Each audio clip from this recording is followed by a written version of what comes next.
বন্ধুরা, ইতিমধ্যে আমরা লরেন্স ট্রান্সফরমেশন সম্পর্কে বেশ ভালোভাবে জেনে গিয়েছি। তো চলো আমরা একটা এক্সপেরিমেন্ট করি। ধরো আমি আর আমার বন্ধু একটা জায়গায় দাঁড়িয়ে আছি, আমার বন্ধুর হাতে একটা লাঠি রয়েছে। তো সে খানিকক্ষণ পরে ভি বেগে ডান দিকে যাত্রা শুরু করলো এবং তার কাঠামোকে আমরা ধরলাম এস প্রাইম, এবং আমি দাঁড়িয়েছিলাম এবং দাঁড়িয়ে আছি, তো এই কাঠামোটাও ধরলাম আমরা এস।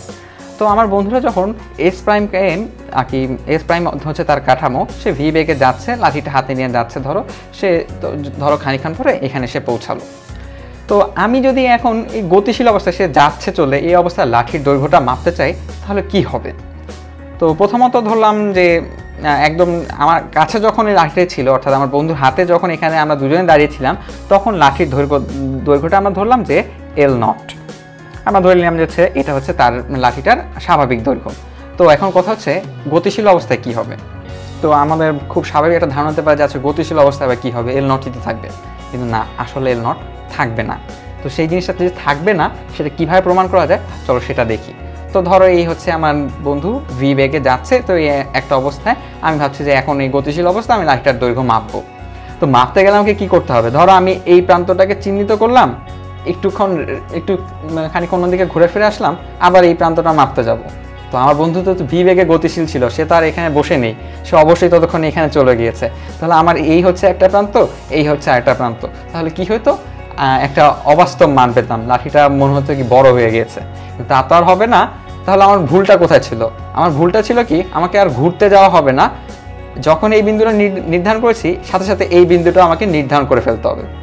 তো অর্থাৎ এখানে সময়টুকু কত লাগতে হবে? অবশ্যই টি সমান 0 সেকেন্ড। অর্থাৎ 0 সময়ের মধ্যে কি সময়ের কোনো পার্থক্য থাকা যাবে না, একই সময় আমার দুই প্রান্তটা নির্ধারণ করে দৈর্ঘ্যটা মেপে ফেলতে হবে। তো আমরা ধরলাম যে আমি মাপলাম হচ্ছে এল।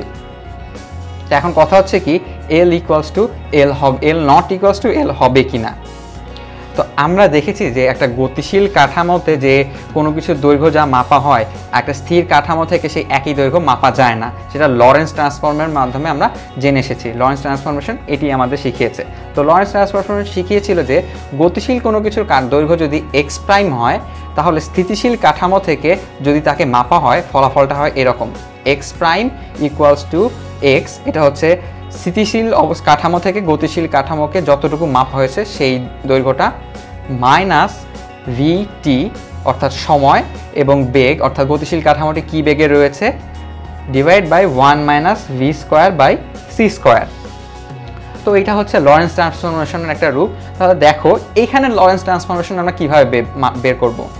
এখানে দেখো আমি মাপতে চাচ্ছিলাম এল নট দৈর্ঘ্যের কাঠিটিকে, এবং আমি দেখলাম যে আমার দৈর্ঘ্য এসেছে হচ্ছে এল, এবং আমার বন্ধু ভি বেগে গতিশীল ছিল। যেহেতু আমি দৈর্ঘ্যটা টি সময় 0 সেকেন্ডে মেপেছি, তাহলে আমরা লিখতে পারি ভি ইন্টু 0, এই টি এর জায়গায় আমরা 0 বসাতে পারি এবং বাকিটুকু আগের মতোই রেখে দিতে পারি। তাহলে শেষ পর্যন্ত আমার ফলাফলটা দাঁড়াল হচ্ছে L not equals to L divide by 1 minus V square by C square. তো এটা দ্বারা আসলে কি বোঝায়? এটা দ্বারা বোঝায় যে ধরো যদি সি এর মান মানে আলোর বেগ, তো অবশ্যই ধরো আমার বন্ধু 2 কিলোমিটার/আওয়ার বেগে যাচ্ছে, আর আলোর বেগ হচ্ছে 3 × 10⁸ মিটার পার সেকেন্ড। তাহলে বলতেই পারে আলোর বেগ আমার বন্ধুর বেগের চেয়ে অনেক বেশি।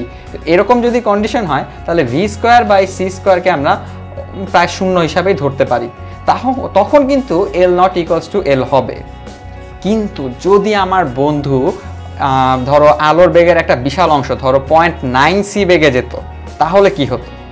তাহলে যে জিনিসটা হতো সেটা হচ্ছে দৈর্ঘ্য সংকোচন। অর্থাৎ আমি যে দৈর্ঘ্যটা মাপতাম সেটা হচ্ছে এল, এবং যেটা আমার বন্ধু আমরা স্থির অবস্থায় মেপেছিলাম সেটা হচ্ছে এল নট। অবশ্যই আমাদের কাছে মনে হতো কি এলটা হচ্ছে ছোট, অর্থাৎ এল নট ইজ গ্রেটার দ্যান এল। অর্থাৎ আমাদের মনে হতো কি লাঠিটা ছোট হয়ে গেছে। এই ঘটনাটাকেই বলা হয় লেন্থ কন্ট্রাকশন বা দৈর্ঘ্য সংকোচন।